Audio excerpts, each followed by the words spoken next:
नमस्कार। हिमालय टेलिभिजनको नियमित कार्यक्रम समय सन्दर्भमा तपाईलाई स्वागत छ। म बोमलाल गिरी।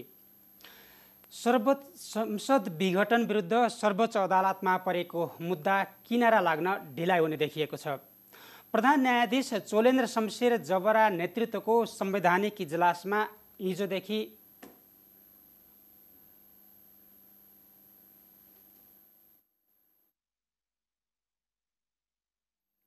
नमस्कार। हिमालय टेलिभिजनको नियमित कार्यक्रम समय सन्दर्भमा तपाईलाई स्वागत छ। म बोमलाल गिरी। संसद विघटन विरुद्ध सर्वोच्च अदालतमा परेको रिटको सुनवाई हुन केही समय लाग्ने देखिएको छ। प्रधान न्यायाधीश चोलेन्द्र शमशेर जबरा नेतृत्वको संवैधानिक इजलासमा हिजोदेखि सुनवाई सुरु भए पनि संवैधानिक इजलासमा एक हप्ताका लागि इजलास स्थगित भएको छ। त्यसमाथि यो मुद्दा संवैधानिक इजलासले टुङ्गो लगाउने कि बृहत इजलासमा पठाउने भन्ने विषय उठेको छ। कानुन व्यवसायले निष्पक्षतामाथि प्रश्न उठाएपछि न्यायाधीश हरिकृष्ण कार्कीले संसद विघटन सम्बन्धी मुद्दा हेर्न बनेको संवैधानिक इजलासमा नबस्ने घोषणा गर्नुभएको छ। सम्पूर्ण देशकै चासो भएको यो मुद्दा अब कसरी अगाडि बढ्छ होला? कार्यक्रम समय सन्दर्भमा आज हामी मुख्यतः यसै विषयमा केन्द्रित रहेर संवाद गर्दैछौँ। आजका हाम्रा अतिथि हुनुहुन्छ सर्वोच्च अदालतका पूर्व वरिष्ठ न्यायाधीश गिरीशचन्द्र लाल। आउनुहोस् उहाँसँगको संवाद सुरु गर। स्वागत छ। नमस्कार। नमस्कार। आराम हुनुहुन्छ? सब राम्रो छ। तपाईँसँग सबैभन्दा पहिले त तपाईँ सर्वोच्च अदालतको न्यायाधीश भइसकेको व्यक्ति सर्वोच्चमा विचाराधीन विषय कति उठाउन पाउने कति नपाउने सबभन्दा पहिले यस बारेमा स्पष्ट पारिदिनुहोस्, त्यसपछि अन्य विषयमा प्रवेश गर्नेछौँ।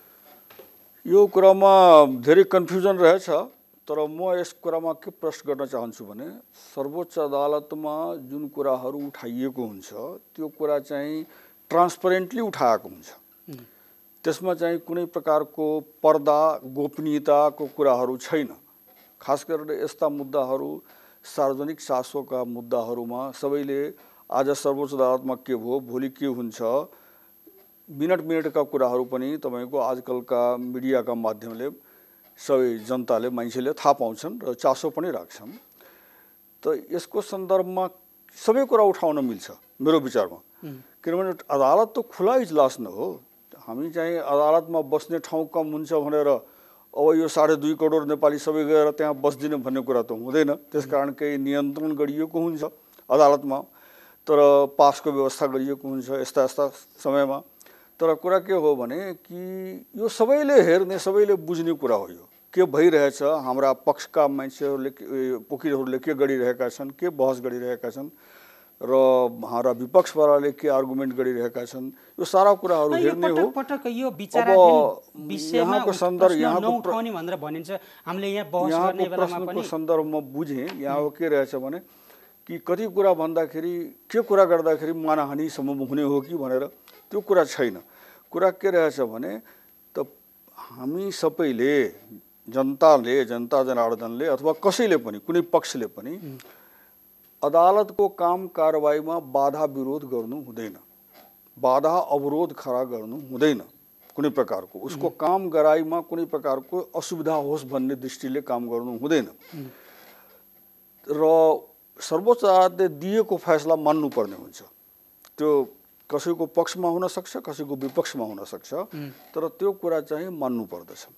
र अरू सबै कुरा गर्दाखेरि यसमा चाहिँ केही प्रकारले सर्वोच्च अदालतमा बाधा नपुग्ने गरी जति कुरा पनि गरिएको छ, अब मिडियामा होस् अथवा चाहिँ नेताजीहरूले भाषण गरिराख्नु भएछ, जनताले आफ्नो आर्गुमेन्ट गरिरहेको छ, यसमा यो हुनुपर्ने, यसमा यो नहुनुपर्ने। कस्तो अवस्थामा चाहिँ मानहानि हुन्छ त? त्यसो भए मैले भने नि दुईटै अवस्थामा मानहानि हुन्छ।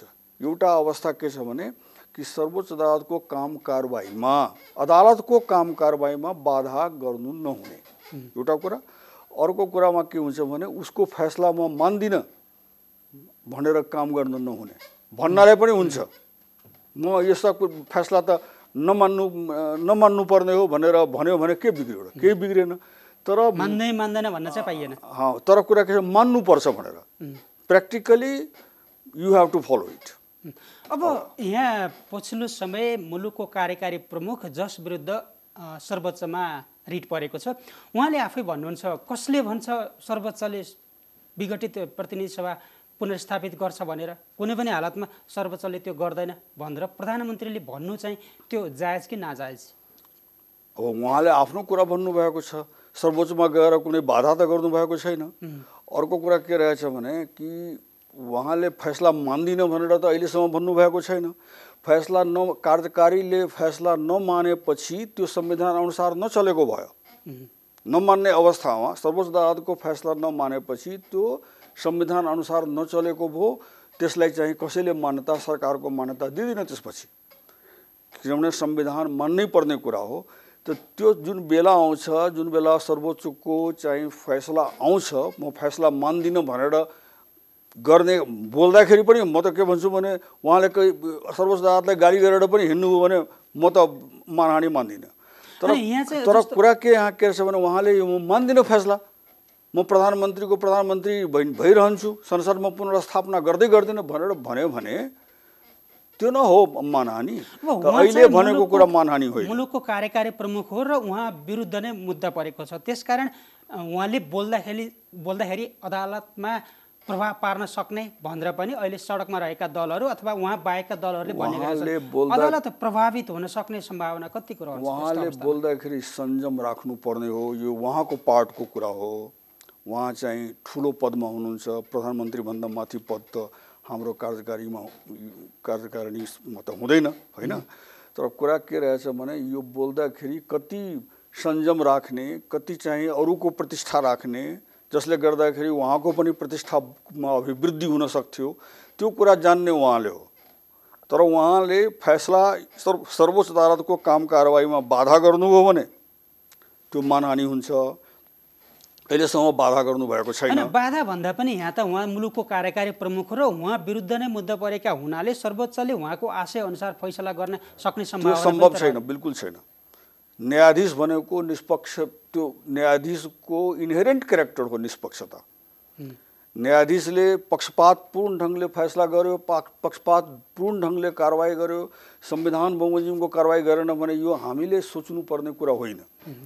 अब कहिलेकाहीँ फल्ट जस्तो देखा पर्छ। तपाईँले चाहिँ गाडी चलाउँदाखेरि पनि केही फल्ट हुन्छ भनेर जानी फल्ट गरेको त होइन नि।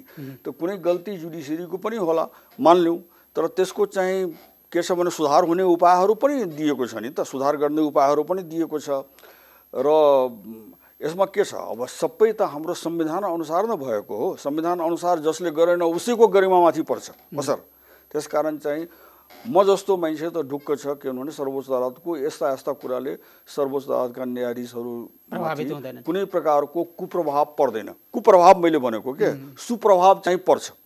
सुप्रभाव जुन पर्नुपर्ने सुप्रभाव हो भनेको संविधानका धाराले जे भन्छ त्यो विचारधारा मान्नु कि अब कुरा कस्तो हुन्छ भने कि कसैले राम्रो कुरा भनिरहेछ भने अब त्यो कुरा चाहिँ नराम्रो मान्दिने त होइन नि त, होइन। अब कोही चाहिँ कुर्सीमाथि बसिरहेको छ, त कुर्सी चाहिँ यो ढल्न थाल्यो भने हामीले त भन्नुपर्छ नि, तपाईँ चाहिँ आफ्नो कुर्सीमा राम्रोसित बस्नुहोस् भनेर। यो त सकारात्मक कुरा हो। अब हिजो एउटा संविधान सभाका अध्यक्ष सुभाष चन्द्र नेमाङले बोलेको एउटा भिडियो भाइरल भयो। त्यो भिडियोमा उहाँले भन्नुभएको छ प्रधानमन्त्रीलाई संसद विघटन गर्ने अधिकार छैन। उहाँ संविधान सभाको अध्यक्ष हो, उहाँकै नेतृत्वमा संविधान जारी भएको, भलै अहिले उहाँ प्रधानमन्त्री निकटको व्यक्ति हुनुहुन्छ। अब उहाँले चाहिँ यो विचाराधीन मुद्दामा बोल्न म बोल्दैन भनेर भन्नुभएको छ। उहाँले त्यति भन्दै अहिलेको परिस्थिति अनुसार उहाँको बोलीको माग भइरहेको छ भनेको उहाँले के चाहनुहुन्छ, उहाँको आशय के हो, बोल्नुपर्ने बेलामा उहाँले विचाराधीन मुद्दामा बोल्दैन भन्नुभएको छ। यो चाहिँ कति उपयुक्त? बोल्नुपर्ने कुरा भनेर तपाईँले महसुस गर्नुभयो, हामीले महसुस गऱ्यौँ, हामी जस्तो व्यक्तिले महसुस गरे। तर बोल्ने नबोल्ने कुरा पनि त उहाँको स्वतन्त्रता हो नि। एकदम अहिले हामीले तपाईँ बोल्नै पर्छ र तपाईँले हाम्रै पक्षमा, यो जनताकै पक्षमा अथवा यो पिटिसनरको पक्षमा आफ्नो विचार व्यक्त गर्नुपर्छ भनेर हामी बाध्यता गर्न सक्दैनौँ नि त। कसैले पनि बाध्य उहाँले गर्न सक्दैन। त्यसबेला बोलेको कुरा रेकर्डमा छ। अब रेकर्डमा छ भनेर मिडियावालाहरूले रेकर्ड चाहिँ ल्याइरहेछन्, दिइरहेछन्, जनताले जानकारी पाइरहेछ, सुसूचित भइरहेछ। यो कुराहरू बेग्लै हो। त्यो चाहिँ इन्टरप्रिटेसनको जब त्यो धाराहरू जुन छन्, तपाईँको जुन धाराहरू अनुसार उहाँले विघटन गर्नुभएछ हाम्रो प्रधानमन्त्रीज्यूले 76(7) र 85(1), त्यो चाहिँ तपाईको यो त्यो त्यस बेलाको समय सन्दर्भ अनुसार छ कि छैन होइन, त्यो कुराहरू हेर्नुपर्ने हुन्छ अदालतले, र त्यसमा चाहिँ उहाँले बोल्नै पर्ने भन्ने कुरा बाध्य हामी त गर्न सक्दैनौँ। भनेको उहाँले बोलेको कुरा अदालतको लागि पनि एउटा रेफरेन्स चाहिँ हुन सक्ने देखिन्छ। रेफरेन्स त हुन्छ, निश्चित रूपले रेफरेन्स त निश्चित रूपले हुन्छ। रेफरेन्सको रूपमा त सबै कुरालाई लिइन्छ नि त। अब अलिकति लागौँ जस्तो इजलासको तर्फ हिजो बहस भयो र 1 हप्ताका लागि फेरि स्थगित भएको छ। यो इजलास गठन चाहिँ त्यति चित्त बुझ्दो भएन। प्रधान न्यायाधीशले पिक एन्ड चुजको शैलीमा चाहिँ इजलास गठन गर्नुभयो भन्ने गुनासो सर्वोच्च भित्रै देखेको छ। तपाईँले चाहिँ यसले कसरी प्रधान न्यायाधीशको डिस्कसन छ। इजलास चाहिँ गठन गर्दाखेरि उहाँले जुन रोस्टम बनाउनु भएको छ संवैधानिक इजलासको, त्यसै रोस्टम अन्तर्गतका न्यायाधीशजीहरूलाई, माननीय न्यायाधीशजीहरूलाई त्यहाँ चाहिँ राख्नु भएको छ भनेर हामीले त्यसमा यो गलत गर्नुभएछ भन्ने कुरा होइन। प्रधान न्यायाधीशको विवेकाधीन अधिकार हो, पिक एन्ड चुज गर्न सक्ने हो। कुन न्यायाधीश चाहिँ कन्स्टिट्युसनली यसको चाहिँ इन्टरप्रेट राम्रोसित गर्न सक्ने हो, कन्स्टिट्युसनको सिद्धान्त अनुसार गर्न सक्ने हो, यो सबै कुरा हेरेर उहाँले गर्नुपर्ने हो। यो मुद्दाको जुन भनेको क्षमताको पनि कुरा उठाइन्छ, त्यहाँ क्षमताको कुरा पनि छ। कोही चाहिँ क्रिमिनल जस्टिसमा पोख्त हुन्छन्, कोही चाहिँ सिभिल जस्टिसमा पोख्त हुन्छन्, कोही चाहिँ कन्स्टिट्युसनल म्याटर्सलाई राम्रोसित हेर्न सक्दछन् भन्ने कुरा त पिकअप गर्ने कसले, त पिक एन्ड चुज गर्ने प्रधान न्यायाधीश हो। भनेको अदालतभित्र रहेका जुनसुकै न्यायाधीशलाई पनि इजलासमा, संवैधानिक इजलासमा प्रधान न्यायाधीशले राख्न सक्नुहुन्छ। तर अहिले रोस्टम जुन बनाउनु भएको छ त्यो रोस्टम अन्तर्गतका न्यायाधीशहरूलाई उहाँले लिने भन्ने कुरा चाहिँ छ। अब सबै ठाउँमा सिनियरिटी र सबै ठाउँमा चाहिँ यो सिनियर हो त्यसकारण सबैभन्दा राम्रो जान्ने हो भन्ने कुरा पनि छैन। कुन विषयको ज्ञाता कोही हुनसक्छ, कुन विषयको ज्ञाता कोही हुनसक्छ। अब आम मान्यता यही हो कि जब सिनियरहरू छन् अनि त्यो राम्राहरू छन्, तिनीहरू बुझ्ने छन् भन्ने र सबैको चाहिँ नजरमा छ भनेपछि उहाँहरूलाई लिनुपर्ने भन्ने कुरा चाहिँ छ होइन। तर कुरा छ भनेपछि तापनि यो हाम्रो सर्वोच्च अदालतको प्रधान न्यायाधीशको विवेकाधीन अधिकार अन्तर्गतका कुराहरू हुन्। त्यो जुन न्यायाधीशलाई उहाँले राख्न चाहनुहुन्छ त्यो न्यायाधीशलाई राख्नुपर्ने हो, चाहनुभन्दा पनि राख्नुपर्ने हो, त्यो न्यायाधीशले उहाँले राख्नु। भनेको अहिले जसरी रोल क्रम मिचेर वरिष्ठता मिचियो भन्ने गुनासो सुनिएको छ, त्यो चाहिँ प्रधान न्यायाधीशको विवेकभित्र पर्ने कुरा हो, अधिकार हो, त्यो गैर कानुनी होइन। प्रश्न उठाइरहनु आवश्यक पनि छैन। प्रश्न त उठाउन मिल्छ, किनभने अब सिनियरलाई तपाईँले किन लिनु भएन भनेर प्रश्न गर्छ भने प्रश्न गर्नु के गलत कुरा, म त के भन्छु भने तर तपाईँले यसैलाई लिनै पर्छ, यसलाई नलिएको म मान्दिनँ भनेर भनेपछि त्यो चाहिँ गलत कुरा हो। प्रश्न त किन नउठाउने, प्रश्न उठाउनु। अब यसअघि जस्तो संवैधानिक इजलासमा प्रधान न्यायाधीशभन्दा मुनिको रोल क्रममा रहेका न्यायाधीशहरू दीपक कुमार कार्की र मीरा खड्का पनि रहेका थिए त्यति बेला। तर यसपटक चाहिँ उनीहरूलाई छुट्याइयो। प्रधान न्यायाधीशले कार्की र खड्कालाई छुट्याएर समावेश नगरी इजलास गठन गरेका कारण हिजोको सुनवाईमा रोल क्रममा पनि प्रश्न उठ्यो भन्ने कुराहरू बाहिर आए। यो चाहिँ कतिको जायज हो, तपाईँलाई के लाग्छ यसबारेमा? होइन, रोल क्रमको सन्दर्भमा प्रश्न उठाउनु भनेपछि यो गलत हो भनेर अब मान्दिनँ। प्रश्न उठाउन मिल्छ, तर चाहिँ सर्वोच्च अदालतको प्रधान न्यायाधीशले अन्ततः सर्वोच्च अदालतको प्रधान न्यायाधीशले आफ्नो विवेक प्रयोग गरेर उपयुक्तता हेरेर जुन बेन्च गठन गर्नुहुन्छ त्यसमा बाधा गर्न पाइँदैन।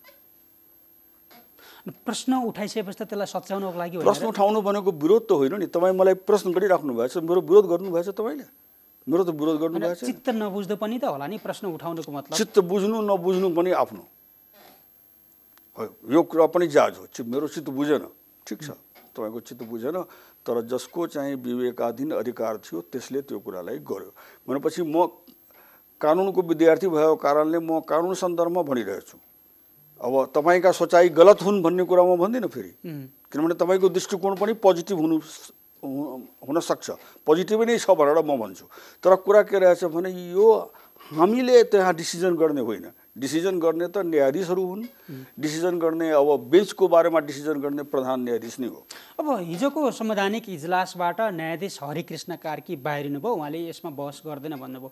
यो चाहिँ उहाँको नैतिक प्रश्न हो कि कानुनी प्रश्न? उहाँ चाहिँ बाहिरिनु, उहाँको नैतिकताको प्रश्न थियो र उहाँले नैतिकताको आधारमा त्यो कुरा जुन पक्षहरूतर्फबाट जुन कुराहरू उठाइएको थियो त्यसमा उहाँले के सोच्नुभयो भने मैले हट्नुपर्छ भनेर हट्नुभयो।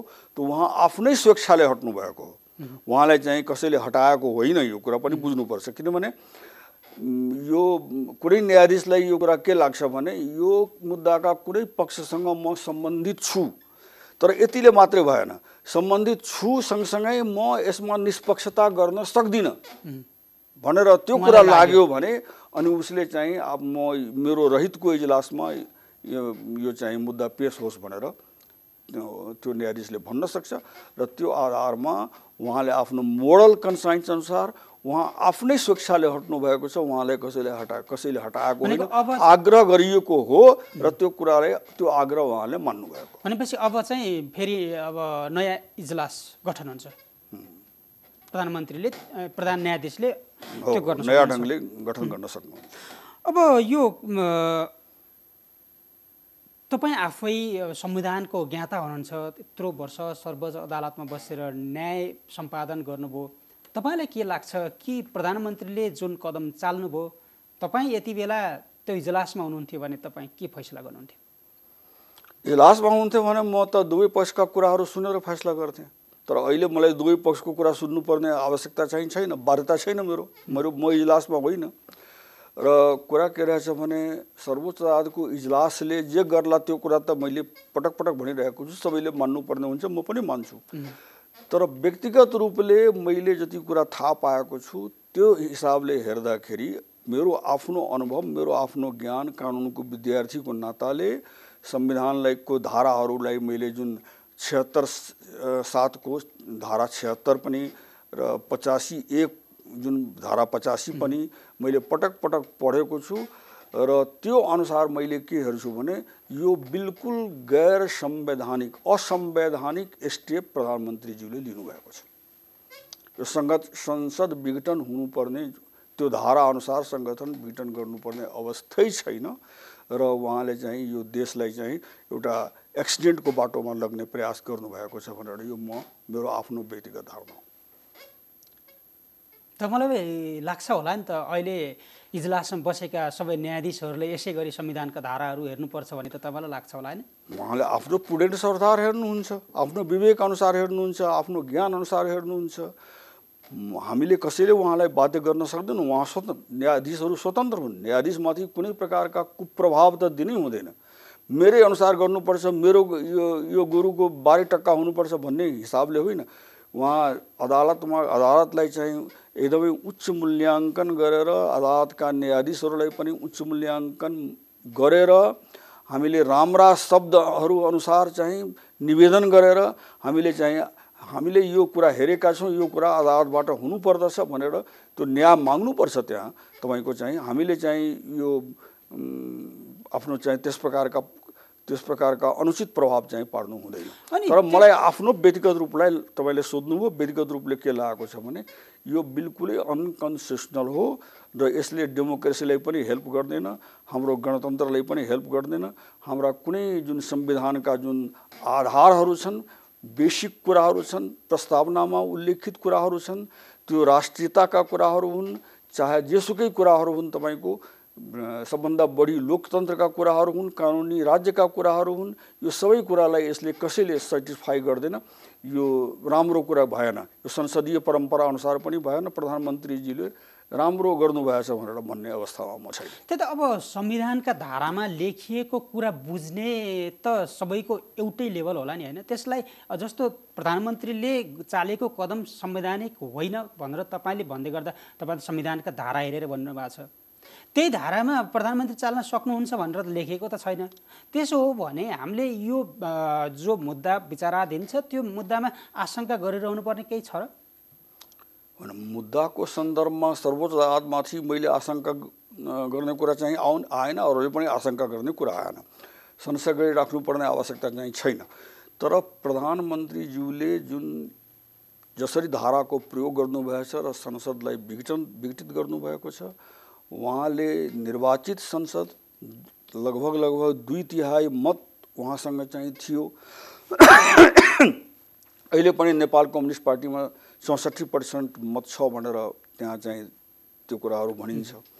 यस्तो अवस्थामा कुरा अर्को दृष्टिले पनि हेर्दाखेरि संसदले उहाँको राज्य सञ्चालनमा सरकार सञ्चालनमा कुनै प्रकारले बाधा उत्पन्न गरेको थियो। संसदबाट कुनै बाधा भएको छैन। संसदमा उहाँले लग्नुभएका प्रस्तावहरू त सर्वसम्मतले पारित भइरहेको छ। संविधान संशोधनका कुरा आउँछ सर्वसम्मत, यहाँसम्म कि नक्सा संशोधनको कुरा आउँछ भने पनि सर्वसम्मत होइन। सम्पूर्ण संसदले उहाँलाई पुरै मद्दत गरेको थियो। नेपाली जनताले पनि उहाँलाई मद्दत गर्दै आइरहेको थियो। कुनै प्रकारको विरोध अब यस्ता कुनै प्रकारका विरोध थिएन जसले गर्दाखेरि सरकार सञ्चालनमा कुनै बाधा होस्।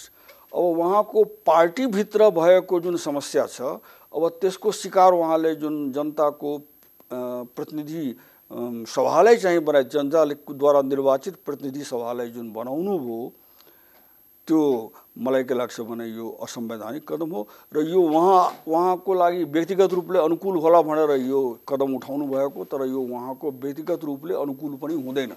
यो यस्ता कुराहरू अब 2-4-6 महिना वर्ष दिनको समय चाहिँ ठुलो समय चाहिँ हुँदैन, तर कुरा के रहेछ भने यो उहाँको लागि पनि व्यक्तिगत रूपले पनि अनुकूल हुँदैन भन्ने यो कुरामा म चाहिँ विश्वस्तपूर्वक चाहिँ भन्न सक्छु।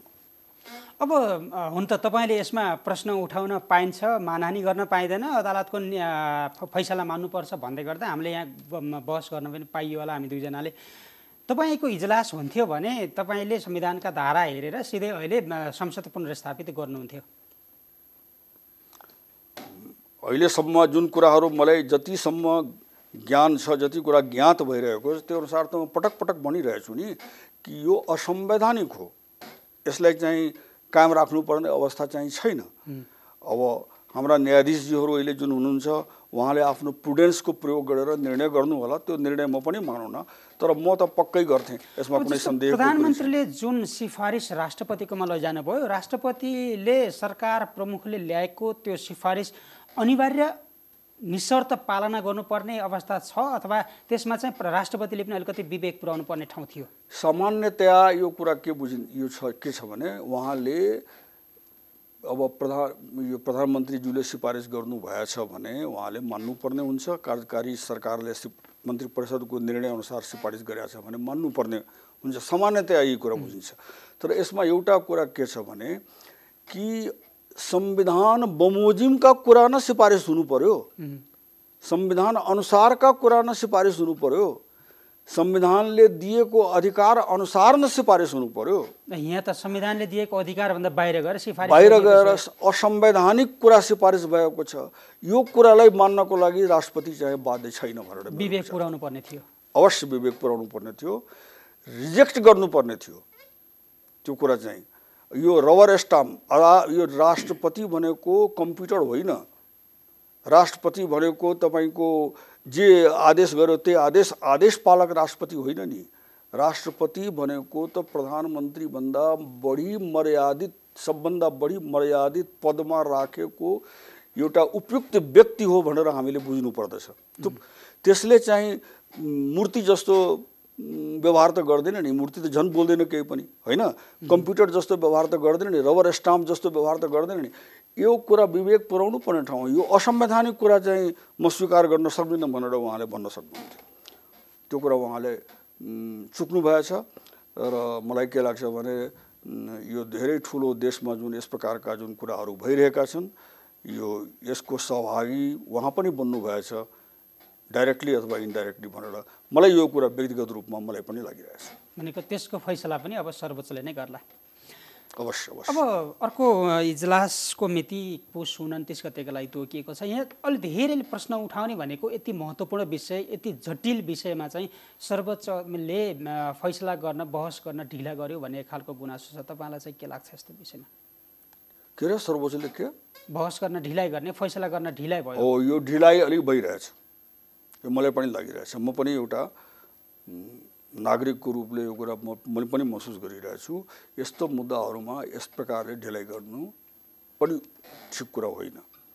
यो होइन, यो अदालतको अब इजलास गठन गर्नलाई केही त टाइम त चाहिन्छ होला। त त्यो त टाइम चाहिँ तपाईँको 12 घण्टाको टाइम पनि पर्याप्तै हुन्थ्यो। तर 12 घण्टाको टाइम भएन भने मान्नुहोस् कि तपाईँ एक दिन बिराएर राख्न सक्नुहुन्थ्यो। यो एउटा चाहिँ सबैको राष्ट्रिय चासोको विषयमा यस प्रकारले ढिलाइ चाहिँ गर्न हुँदैन भनेर म चाहिँ एउटा सचेत नागरिकको रूपमा यो कुरा चाहिँ भन्छु। छिटो गर्ने बाटाहरू के थिए?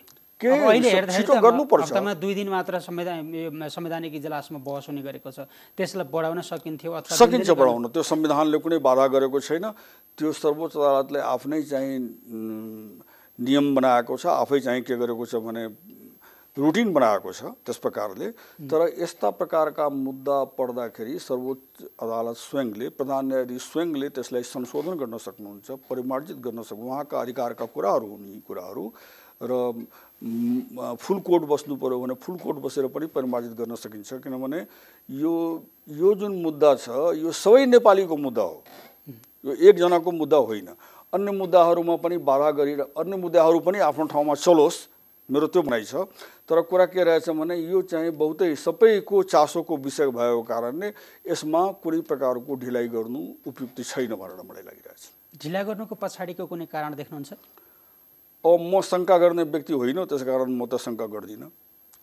यो शङ्का भन्दा पनि तपाईँको विवेकले पनि त केही कुरा भन्छ होला नि त। अब यो मेरो विवेकले के भन्छ भने यसको उत्तर नदिउँ भनेर। तपाईँलाई ठिक लाग्यो होला यो कुरा? उत्तर नदिँदाखेरि त तपाईँको कुरा पनि ठिक हुन सक्छ नि त। भने प्रश्न चाहिँ तपाईँको मनमा पनि छ? अवश्य छ, आशंकाहरू छन् मेरो मनमा पनि प्रश्न छ। ढिलो गर्नु नहुने भनेर मेरो धारणा हो। म आशंका गरौँ त? हजुर, म आशंका गरौँ, तपाईँले यसको जवाफ दिनुहुन्न भने किन गरिएको होला भनेर? यो पनि तपाईँको स्वतन्त्रता हो नि। तपाईँ आशंका त नगर्नुहोस्। मेरो भनाइ के छ भने आशंका नगर्नुहोस्, तर यो एउटा प्रश्नको रूपमा म के भन्छु भने प्रश्नको रूपमा त उठाउन पाउने हो नि, प्रश्नको रूपमा चर्चा गर्न पाउने हो नि। अदालतको काम कारबाहीमा बाधा नगर्नुहोस् भनेर म भनिरहेछु नि। त्यही त, तपाईँको प्रश्नले त्यो बाधा गर्दैन होला सायद, त्यसकारण तपाईँले भनिदिनुहोस् न त के कारणले ढिला भइरहेछ? मलाई त्यो कारण थाहा पनि छैन। अब थाहा भए पनि म किन भनौँ तपाईँलाई? मलाई थाहा त छैन मलाई, तर म अनुमान गर्न सक्छु। त म यो कुरा के भनिरहेछु भने कि यो कुरा ढिलाइ गर्नु राम्रो छैन भनेर म भनिरहेछु। न्यायालयमा प्रभाव कतिको पर्छ? तपाईँले अब यति लामो समयसम्म न्याय सम्पादन गर्दै गर्दा तपाईँले भन्न मिल्ने जति हो, हेर्नुहोस्, मान्छे हो बिल्कुल निरपेक्ष हुन्छ सबै प्रभावहरूबाट भन्ने कुरा चाहिँ छैन। फेरि हाम्रा नेपालका नागरिकहरूको सबैको एभरेज क्यारेक्टर अनुसार नै हामीले हेर्नुपर्ने हुन्छ कुनै कुरालाई। हामीसँग कुनै चाहिँ साधु पनि छन्, कुनै योगी पनि छन्, कुनै चाहिँ अब क्रिमिनल एक्टिभिटीमा लागेका व्यक्तिहरू पनि छन् हामीसँग। अब जनरल मान्छेको चाहना के हुन्छ, त्यो चाहना हाम्रो देशको सरकारले पुरा गर्न सकेको छ कि छैन, यो सब कुराहरू पनि हेर्नुपर्ने हुन्छ। र त्यो सबै कुरा विचार गरेर हेर्दाखेरि म के भन्छु भने बिल्कुलै प्रभाव पर्दैन भन्ने कुरा त छैन नि त। केही न केही प्रभाव त पर्छ नि। तर प्रभाव परे पनि न्यायाधीश जब त्यो कुर्सीमा, न्यायाधीशको कुर्सीमा बस्छ भने ऊ सारा कुरालाई बिर्सेर ऊ आफ्नो चाहिँ राम्रो प्रुडेन्सलाई प्रयोग गर्नु, कानुन हेर्नु, प्रमाण हेर्नु भन्ने उसको पुरित कर्तव्य हुन्छ। अब यो हिसाबले न्यायाधीशले गर्छ भनेर हामीले आशा गरौँ। अब तपाईँ चाहिँ यो कुरा जब भन्नुहुन्छ भने म अर्को प्रश्न तपाईँलाई गर्न चाहन्छु। यो न्यायाधीशहरूको नियुक्ति कसले गरेको? यो न्याय परिषदले गरेको नियुक्ति हो। न्याय परिषद संविधान अनुसारको व्यवस्था छ। न्याय परिषदमा कसको बहुमत छ? प्रधान न्यायाधीश त्यसका अध्यक्ष हुन्छन्, तर त्यसका सदस्य चाहिँ न्याय तथा कानुन मन्त्री हुन्छ एक। अर्को चाहिँ वरिष्ठतम न्यायाधीश त्यहाँ हुन्छन् सदस्य। अर्को चाहिँ के हुन्छ भने बारको नोमिनी हुन्छ। अर्को प्रधानमन्त्रीको नोमिनी हुन्छ। अब कानुन र न्याय मन्त्री एकजना, बारको नोमिनी एकजना, अनि प्रधानमन्त्रीको नोमिनी अर्को एकजना, भनेपछि 5 जनामा 3 जना चाहिँ पोलिटिकली नोमिनेटेड हुन्छ, सरकार निकटका मान्छेहरू। अब नियुक्ति गर्दाखेरि त्यो पोलिटिकली नोमिनेटेड भएका व्यक्तिहरूको बहुमतको निर्णय अनुसार नियुक्ति जब हुन्छ भने अब तपाईँले अथवा कसैले पनि यो जब आशा गर्छ कि त्यो पोलिटिकल प्रभावबाट बिल्कुल मुक्त न्यायाधीशहरूको नियुक्ति भएको होला भन्ने आफैमा कस्तो अनौठो कुरा हो। म यो कुरा तपाईँसँग किन उठाएको भने यो न्याय परिषदका जुन कन्स्ट्रक्सन छन् त्यो जुडिसियरीको बहुमत भएको कन्स्ट्रक्सन होइन र त्यसले चाहिँ हामीलाई चाहिँ अनिश्चित परिणामहरू दिइरहेको छ। जो मान्छेको चाहिँ वकालतको ब्याकग्राउन्ड छैन, जसको चाहिँ कानुनको त्यति राम्रो ज्ञान छैन, तिनीहरू पनि उच्च अदालतका न्यायाधीश भनेर तुरन्तका तुरन्त नियुक्ति हुन्छन्, रातारात नियुक्ति हुन्छन्। र त्यस्ता व्यक्तिहरू जसले चाहिँ पसल खोलेर व्यापार गरिरहेको थियो, त्यो वकालत पनि गरिरहेका थिएन भनेर त्यस्ता व्यक्तिहरू पनि जब उच्च अदालतको न्यायाधीशको रूपमा तुरन्त नियुक्ति हुन्छ भने र त्यही न्यायाधीशहरू मध्ये न फेरि सर्वोच्च अदालतमा पनि आउने हो, प्रधान न्यायाधीशसम्म पनि हुन पाउने हो भनेपछि तपाईँले जस्तो आशा यो कुराहरूबाट जुन आशा गर्नुपर्ने हो त्यसका परिणामहरू कहिलेकाहीँ आउँछ। त्यो कुरा निश्चित। भनेको तपाईँले उठाएको यो प्रश्नले त के देखाइदियो भने अदालतमा राजनीतिक प्रभाव हुन्छ, त्यो प्रभाव सरकारमा जो हुन्छ त्यसको प्रभाव हुन्छ, किनभने उसैले नियुक्त गरेको हुन्छ न्यायाधीशहरू। अब राजनीतिको प्रभाव त छ भनेर म मान्छु। राजनीतिको प्रभाव त सबै ठाउँमा छ। राजनीतिको प्रभाव अदालतमा त्यति नपर्नुपर्ने जति चाहिँ अहिले पडिरहेको छ, यो कुरा पनि म मान्छु। तर सरकारको प्रभाव पर्छ भनेर यो कुरा म मान्नेवाला, त्यो त सबै विवेकको कुरा हो, आफ्नो विवेकको, न्यायाधीशको विवेकका कुरा हो कि कुनै न कुनै पोलिटिकल ब्याकग्राउन्डमा आएका मान्छे पनि न्यायाधीश भइसकेपछि तपाईँको त्यो पोलिटिकली त्यो बिहेभ गर्दैन, पार्टीगत रूपले त्यो बिहेभ गर्दैन। अब जस्तो सरकारको मानो खाइसकेपछि त्यो गुण तिर्नु पर्दैन होला र? गुण चाहिँ गुणसम्म न तिर्नुपर्ने हो। तपाईँको बुवा चाहिँ हुनुहुन्छ, तपाईँको बुवाले तपाईँले कति गर्नुभएको छ? धेरै गर्नुभएको छ। त्यसको कति % तपाईँले गुण तिर्नुभएको छ? थोरै तिर्नुभएको छ नि। स्वाभाविक गति हो यो। तपाईँको छोरालाई तपाईँले जति गर्नुहुन्छ तपाईँको छोराले तपाईँको गुण त्यति तिर्दैन। यो त एकदम स्वाभाविक गतिमा सबै कुराको गुण तिर्नै पर्ने भनेर चाहिँ यो पुरैको पुरै तिर्नुपर्ने भनेर यो ऋण होइन ब्याज सहित तिर्नुपर्ने भन्ने कुरा चाहिँ यसमा चाहिँ तपाईँको अघिसम्मका कुराले मलाई आशा थियो कि अब सर्वोच्चमा बसेका व्यक्तिहरूले संविधानका धारा हेर्छन्, संविधानका धारा हेर्दाखेरि अहिलेको काम चाहिँ गैर संवैधानिक छ भनेर तपाईँ भन्दै हुनुहुन्थ्यो, त्यसकारण यो पुनर्स्थापित हुन्छ भन्ने मलाई आश थियो तपाईँका कुराबाट। अहिले तपाईँले पछिल्लो कुराले मलाई आश लाग्न छोडिसक्यो, किनभने त्यहाँ राजनीतिक नियुक्ति छ, नियुक्ति भएर आएका मान्छेहरूले चाहिँ त्यो अनुसारको फैसला अथवा संविधानका धारा स्पष्ट रूपमा हेरेर बुझेर फैसला गर्छन् भन्ने चाहिँ मलाई लाग्न छोड्यो। सही छु म? त राम्रो निर्णय आयो भने मैले अनुमान गरे जस्तो भयो भनेर मान्नुहोस्। तपाईँ केही नराम्रो निर्णय आयो भने तपाईँ नै अनुमान गरे जस्तो मान्नुहोस्। यो त राम्रै कुरा, हामी यसैमा सम्झौता गरौँ, अर्को त हामीसँग उपाय छैन। तर मलाई के लाग्छ भने राम्रो निर्णय आउँछ। भनेको जसरी संविधानको धारा कुल्चिएको थियो त्यो सुधारिएर आउँछ। त्यो कुल्चिएको हो, त्योसँग चाहिँ संविधानसँग राम्रो व्यवहार गरिएको छैन। जनताले निर्वाचित गरेको प्रतिनिधिहरूलाई सिधै घर पठाउनु भनेको यहाँ यो देशमा पटक पटक एक्सिडेन्ट गराएको छ। राजा महेन्द्रले 2017 सालमा जुन कुरा गर्नुभयो, उहाँको त्यस बेलाको संविधानले राजालाई त्यो कुरा अधिकार दिएको पनि थियो, साँच्चै भन्नुहुन्छ भने।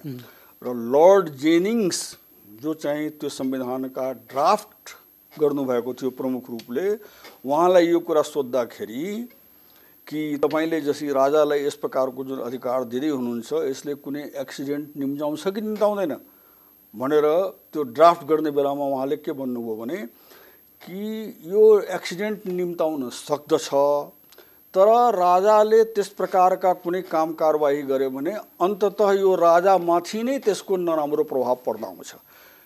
त्यही 17 सालको जुन स्टेप थियो त्यसैको परिणाम त्यो बिउ थियो। त्यो बिउ बढ्दै गएर तपाईँको राजदरबारको कुन हविगत भयो, राजा चाहिँ आफ्नै अन्तर्द्वन्द्वको कारणले मारिए त्यस बेलाको राजा। र पछिबाट यो राजा जुन थियो, पछिबाट उहाँको भाइ राजा ज्ञान जुन राजा हुनुभएको थियो, उहाँले गद्दी छोडेर जानु पर्यो भन्ने कुराको त्यो 17 सालको परिणाम हो भनेर म भन्छु तपाईँलाई। 17 सालको परिणाम हो। यसै प्रकार चाहिँ तपाईँको गिरिजाप्रसाद कोइराला प्रधानमन्त्री हुँदाखेरि यस प्रकारका स्टेप जो कि त्यो संविधान सम्मत थियो त्यस बेलामा, तर कुरा उठाउनु भयो र नेपाली कांग्रेस तपाईँको कमजोर भएर गयो। यसै प्रकारका कुराहरू अन्य मनमोहन अधिकारीज्यूले पनि र सूर्यबहादुर थापाजीले पनि उठाउने प्रयास गर्नुभयो। सबै नेताहरू कमजोर हुँदै गए, पोलिटिकल पार्टी कमजोर। त्यतातिर नलागौँ, अलि समय हामीसँग कम हुँदै जाँदैछ। तपाईँले भनेको अनुसार चाहिँ अब यो संसद पुनर्स्थापित हुन्छ भन्ने तपाईँको विश्वास हो? मेरो आफ्नो विश्वास हो त्यही। अब अलिकति जस्तो यो यति ठुलो विषयमा बहस गर्दा, न्याय सम्पादन गर्दै गर्दा यति ठुलो संवैधानिक विषय हो भने संविधानका ज्ञाताहरूसँग, संविधान निर्माताहरूसँग सर्वोच्चले राय लिनुपर्ने आवश्यकता हुन्थ्यो कि हुँदैन थियो? सर्वोच्च खुला छ सबैको लागि। त्यहाँ संविधान निर्माता मध्ये अधिकांश वकिलको लाइसेन्स प्राप्त हुनुहुन्छ, उहाँ पनि गएर दिन सक्नुहुन्छ आफ्नो राय।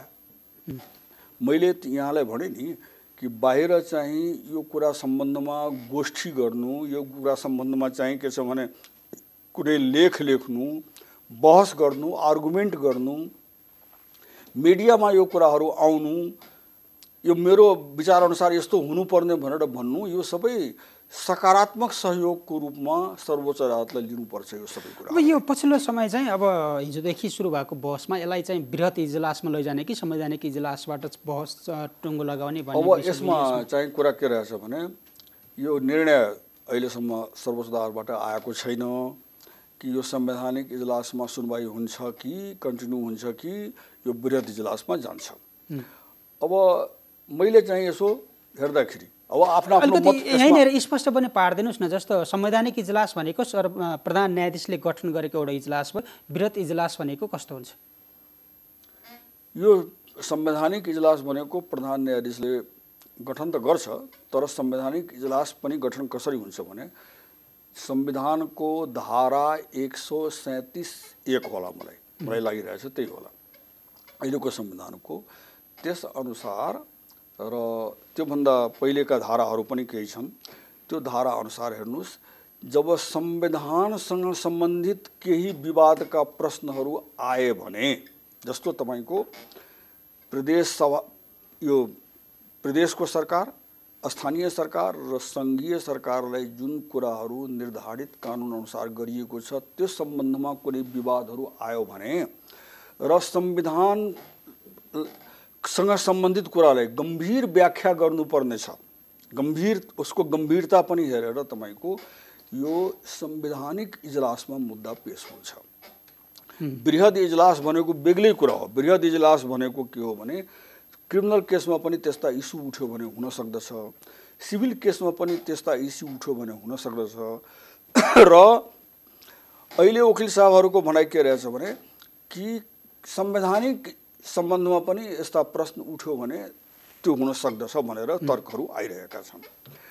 तर यसमा चाहिँ के छ भने धारा 137(1) ले संवैधानिक प्रश्न र संवैधानिक जटिलता सम्बन्धी गम्भीर प्रश्न संवैधानिक इजलासमा पेश हुने भनेर जुन संविधानको व्यवस्था छ त्यस अनुसार संवैधानिक इजलासमा जुनमा 5 जना न्यायाधीशहरू, प्रधान न्यायाधीश सहितका 5 जना न्यायाधीशहरू हुन्छन्, त्यसले हेर्छ भनेर त्यो संविधानमा उल्लेख भएको कुरा यो हो। अब यसलाई चाहिँ यो तपाईको प्रश्नको उत्तर अब आउँछ कि यो होइन, यो क्रिमिनल केस सरह, सिभिल केस सरह र अन्य कन्स्टिट्युसनल केस सरह नै यसलाई लिएर बृहद इजलासमा लग्नुपर्छ भन्ने यो एउटा सोचाइ हो, एंगल अफ भिजन। र अर्को सोचाइ के हो भने संविधानमा जब प्रष्ट उल्लेख छ कि धारा 137(1) अनुसार यसलाई संवैधानिक इजलासमा पेश गर्नुपर्छ भने त्यही संवैधानिक इजलास र 5 जनाको इजलासमा लग्नुपर्छ भन्ने अर्को दृष्टिकोण छ। अब यो कुरामा निर्णय हुन बाँकी छ, अहिले सर्वोच्च अदालतबाट होला र यी सबै कुराहरूलाई विचार गरेर बृहत इजलास हो कि संवैधानिक इजलास हो? हजुर, आवश्यकता के हो, संवैधानिक इजलास कि बृहत इजलास? होइन, इजलास त संवैधानिक इजलासले पनि आफ्नो काम राम्रैसित गर्छ भन्ने मलाई लाग्छ।